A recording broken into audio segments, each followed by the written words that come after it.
Lecture में हमने chapter first के पेज 6 तक का टॉपिक कर लिया था, यानी कि हमने रासायनिक अभिक्रियाओं को संतुलित करना सीख लिया था और उनको एक समीकरण के रूप में लिखना सीख लिया था। आज हम करने वाले रासायनिक अभिक्रियाओं के प्रकार। ये रासायनिक अभिक्रियाएं कितने प्रकार की है, तो यहाँ पर हमारे इस चैप्टर में मुख्य तौर पर जो रासायनिक अभिक्रियाओं के प्रकार दे रखे हैं उसमें पहला है संयोजन अभिक्रिया। संयोजन अभिक्रिया।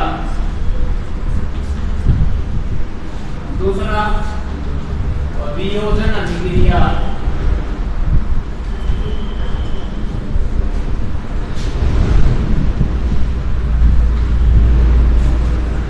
तीसरा प्रकार है ऊष्मा क्षेपी अभिक्रिया।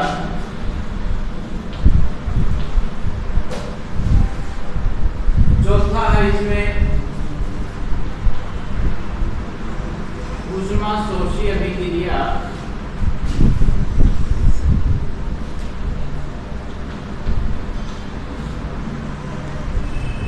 पांचवा विस्थापन अभिक्रिया।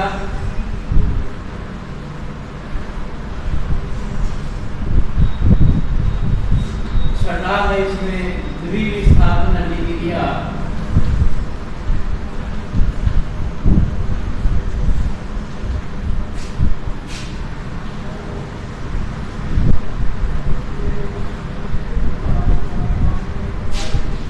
सातवें है इसमें उपचयन अपचयन अभिक्रिया। उससे पहले है अवक्षेपण अभिक्रिया।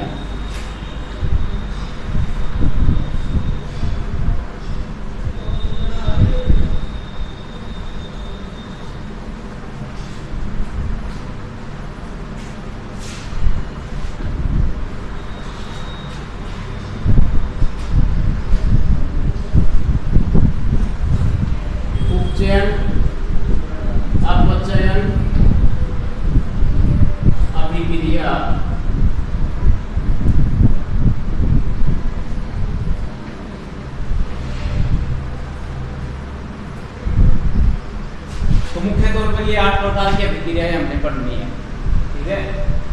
तो सबसे पहले है संयोजन अभिक्रिया। तो संयोजन अभिक्रिया जैसे इसके नाम से ही पता चलता है कि इसमें संयोजन से दो या दो से अधिक तत्वों कह लो या यौगिक कह लो के संयोजन से कोई नया उत्पाद बन करके आए तो ऐसी अभिक्रिया को कहा जाता है संयोजन अभिक्रिया। इसके लिए एक हम उदाहरण दे सकते हो आप।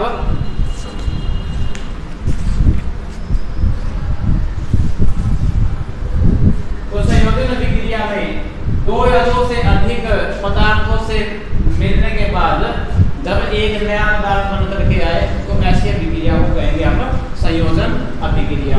तो इसमें एक उदाहरण हम ले लें तो जैसे आप लोग देख सकते हो, अगर कोयले को ऑक्सीजन की मौजूदगी में जलाया जाए तो क्या बनेगा, कार्बन डाइऑक्साइड हमें देगा, ठीक है, कार्बन डाइऑक्साइड के रूप में।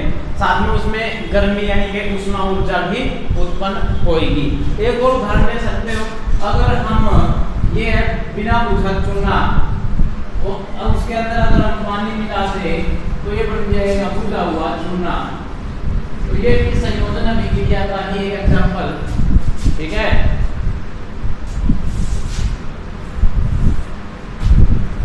इसी तरीके से जो तुमने इस चैप्टर में के स्टार्टिंग में पढ़ा था कि भाई मैग्नीशियम एलिमेंट को अगर ऑक्सीजन की मौजूदगी में जला दे तो क्या बन जाएगा, मैग्नीशियम ऑक्साइड। तो ये रिएक्शन है, ये भी संयोजन अभिक्रिया का ही एक उदाहरण है, ठीक है।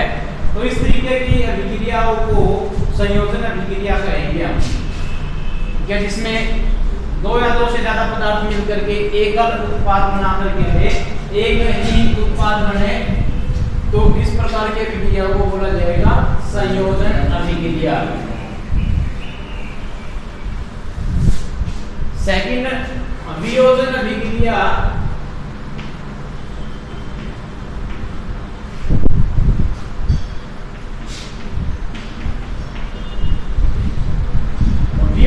अभिक्रिया संयोजन अभिक्रिया की विपरीत है, ठीक है, उससे उल्टी है कि जैसे संयोजन अभिक्रिया में दो या दो से ज्यादा पदार्थ मिलकर के एक नया उत्पाद बनाते हैं, इसी तरीके से वियोजन अभिक्रिया में एक पदार्थ टूट करके दो या दो से ज्यादा उत्पाद बनाएगा, ठीक है। उसके लिए एक उदाहरण दिया गया यहाँ पर,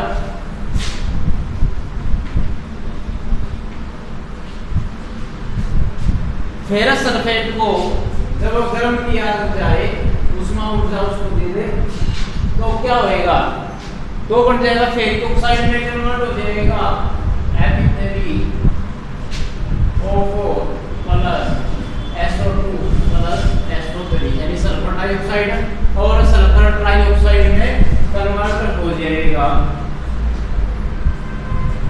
ये Fe2O3 में होगा, Fe2O3 फेरिक ऑक्साइड, ठीक है। तो इस तरीके की अभिक्रिया को बोला जाएगा वियोजन अभिक्रिया। वियोजन अभिक्रिया का एक और उदाहरण ले सकते हो, अगर चूना पत्थर को जो कैल्शियम कार्बोनेट है इसको गर्म कर दिया जाए, तो इस तरीके की अभिक्रिया को कहेंगे हम वियोजन अभिक्रिया। तो ये हमको देगा कैल्शियम ऑक्साइड और कार्बन डाइऑक्साइड, ठीक है। अब हमारे पास आगे आती है ऊष्मा क्षेपीय अभिक्रिया।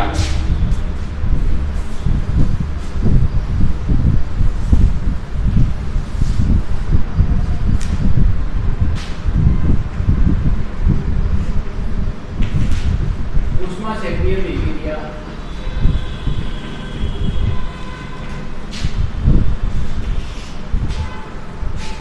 ये ऊष्मा क्षेपीय अभिक्रिया इस तरीके की अभिक्रियाएं हैं कि जिस अभिक्रिया में उत्पाद के साथ ऊष्मा ऊर्जा भी उत्पन्न होती है, जिसमें उत्पाद बनने के साथ ऊष्मा ऊर्जा भी उत्पन्न होए, ऐसी अभिक्रिया को कहेंगे हम ऊष्मा क्षेपीय अभिक्रिया। जैसे आपने उदाहरण पढ़ा था पहले, मैंने उदाहरण लिखवाया था, कार्बन को अगर कोयले को अगर ऑक्सीजन की मौजूदगी में जलाएं तो क्या बनेगा, हमें क्या मिलेगा, कार्बन डाइऑक्साइड जमा ऊष्मा, तो गर्मी यानी कि ऊष्मा निकल के आएगी, ठीक है।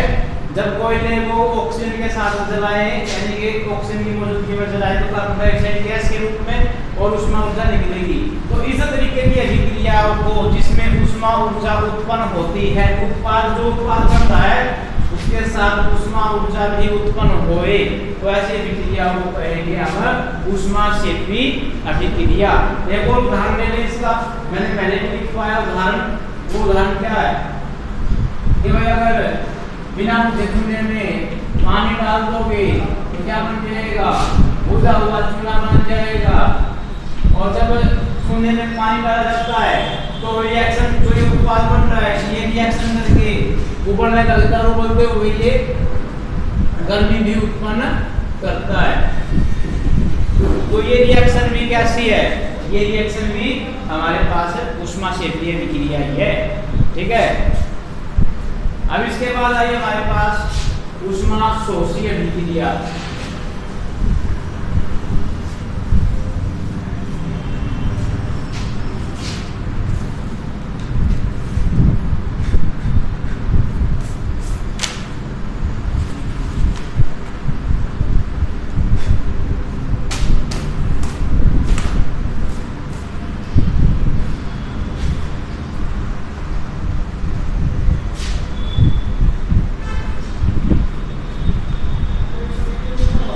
नाम से पता चल रहा है ऊष्मा शोषण, जिन अभिक्रियाओं को स्टार्ट होने में ऊष्मा देनी पड़ती हो, चाहे वो किसी भी रूप में हो, उसको गर्म करना पड़े या सूरज के प्रकाश में रखना पड़े, ठीक है, या हम उसको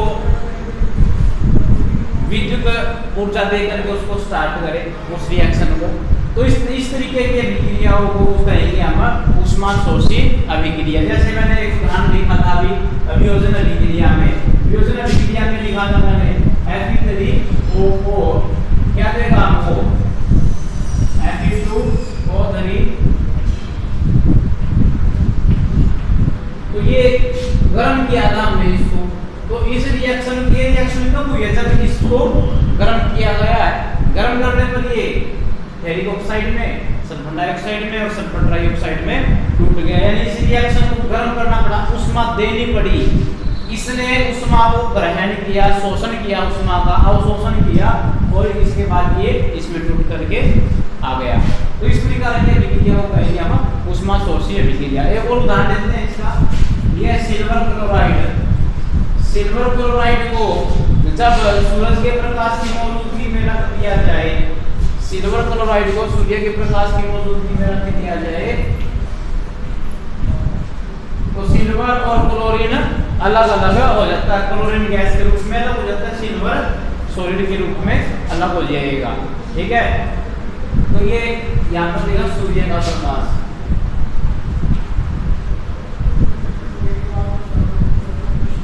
तो पेज नंबर 10 पर ये रिएक्शन दी गई है, देख सकते हो तुम। जब सिल्वर क्लोराइड को चाइना डिश के अंदर रख करके उसको सूरज के प्रकाश की मौजूदगी में रख दे तो उसका रंग जो है दूसरा रंग हो जाता है, धुएं जैसा रंग हो जाता है उसका, और क्लोरीन उसमें से उड़ जाता, सिर्फ सिल्वर रह जाएगा। इसी प्रकार से एक और रिएक्शन है सिल्वर ब्रोमाइड। तो ये भी हो जाएगा हमारे पास, सिल्वर अलग और ब्रोमीन अलग हो जाएगा। ठीक है, ये वाली रिएक्शन जो है सूर्य के प्रकाश की मौजूदगी में होगी।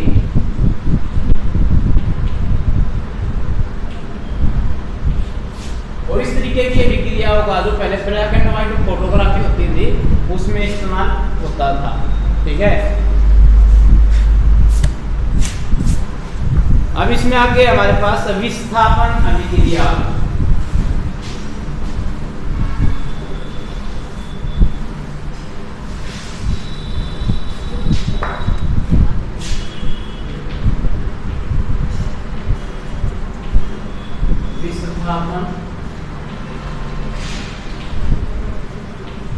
अभिक्रिया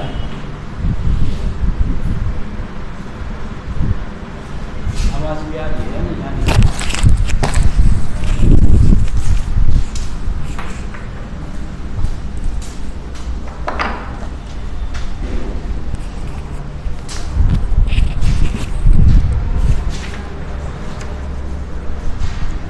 तो विस्थापन अभिक्रिया इस तरीके की अभिक्रिया है जिस अभिक्रिया में कोई तत्व दूसरे तत्व को उसके यौगिक से विस्थापित कर दे, यानी कि जिस अभिक्रिया में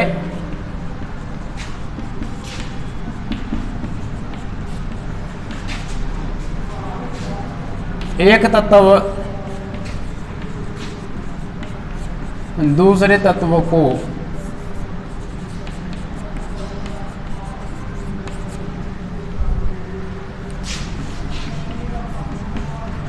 उसके यौगिक से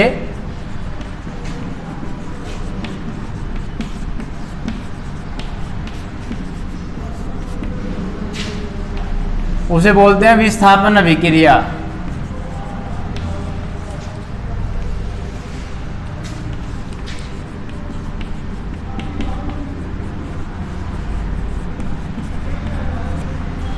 ठीक है भाई, रिएक्शन के लिए एक उदाहरण लिखता हूँ।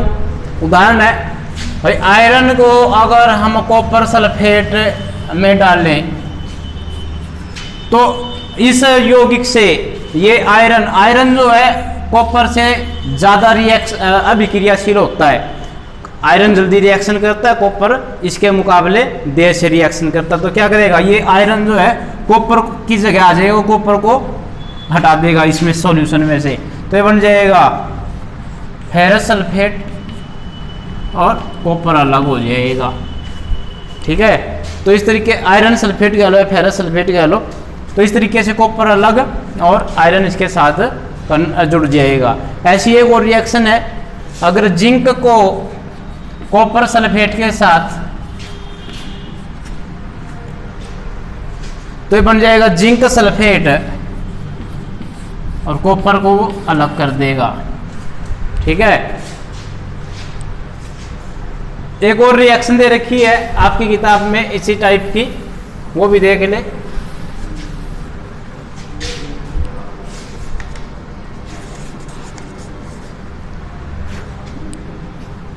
लेड यानी सीसा, ये लेड है Pb, और कॉपर क्लोराइड, तो रिएक्शन करके देगा ये लेड क्लोराइड प्लस कॉपर, तो ये बन जाएगा हमारे पास। देखो अब ये शीशा जो है कॉपर से ज्यादा रिएक्शन अभिक्रियाशील है, तो ये इसको हटा देगा, इसकी जगह खुद आकर के बैठ जाएगा। ठीक है, यानी इस तत्व ने इस तत्व को इसके यौगिक से हटा दिया है। ठीक है, तो इस तरीके की अभिक्रिया को कहेंगे हम विस्थापन अभिक्रिया। ठीक है, अब इसी तरीके की एक और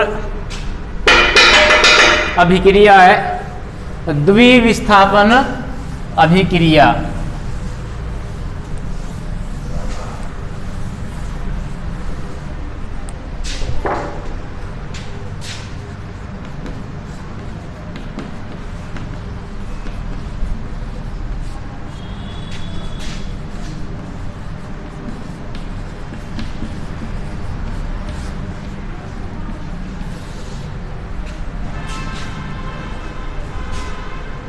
नाम से पता चल रहा है इसके भी कि जिसमें एक की बजाय 2 बार विस्थापन हो।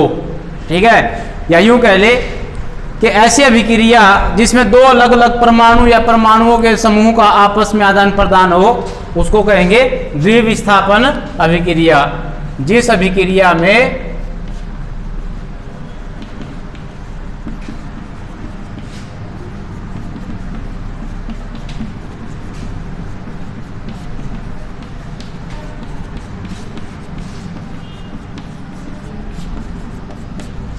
दो अलग अलग परमाणु या परमाणुओं के समूह, या आप आयनों को भी कह सकते हो,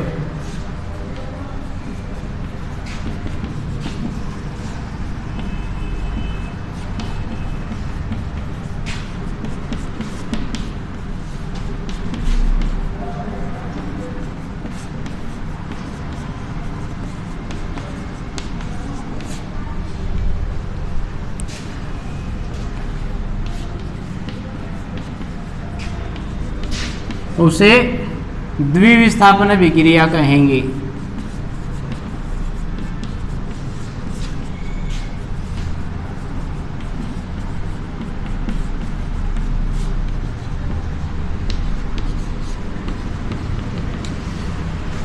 ठीक है, अब इसमें उदाहरण लेते हैं हम।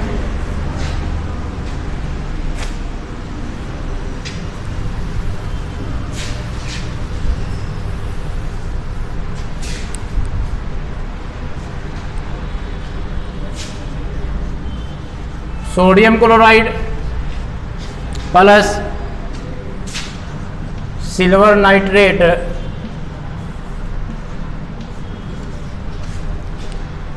Silver chloride plus sodium nitrate. तो ये रिएक्शन इसी तरीके की, देखो इसमें ये वाला परमाणु इस परमाणु के समूह से इंटरचेंज हो गया है, ये तो इधर आ गया और ये इधर आ गया है। ठीक है, तो इस तरीके की अभिक्रियाओं को कहेंगे द्विविस्थापन अभिक्रिया। और इसमें उदाहरण लेते हैं, सोडियम सल्फेट दिया गया है, sodium sulphate plus barium chloride,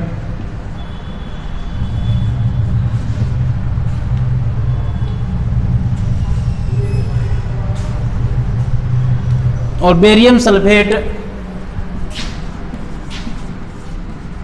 plus sodium chloride. तो रिएक्शन संतुलित भी है। और इस टाइप की अभिक्रिया देख, इस टाइप की जो रिएक्शन है इसमें ये वाला हिस्सा आपस में इंटरचेंज हो गया है। ठीक है, तो इस तरीके की अभिक्रियाओं को कहेंगे हम द्विविस्थापन अभिक्रिया। ठीक है, तो आज हमने कितनी भी अभिक्रिया सीखी है?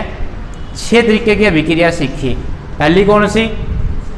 पहली सीखी हमने संयोजन अभिक्रिया, दूसरी वियोजन अभिक्रिया, तीसरी है ऊष्माक्षेपी अभिक्रिया, उसके बाद ऊष्माशोषी अभिक्रिया, उसके बाद विस्थापन अभिक्रिया और फिर द्विविस्थापन अभिक्रिया।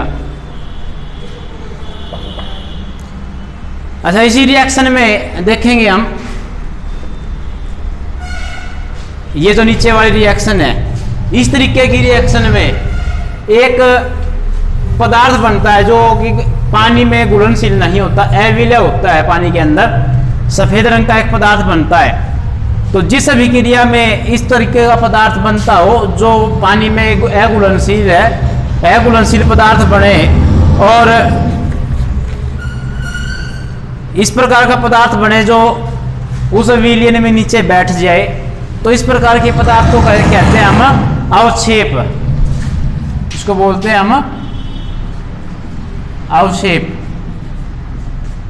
और जो अभिक्रिया, जिस अभिक्रिया में इस प्रकार का अवक्षेप बनता हो जो पानी में अघुलनशील है, ठीक है, तो उस पर इस तरीके की अभिक्रियाओं को बोलते हैं हम अवक्षेपण अभिक्रिया।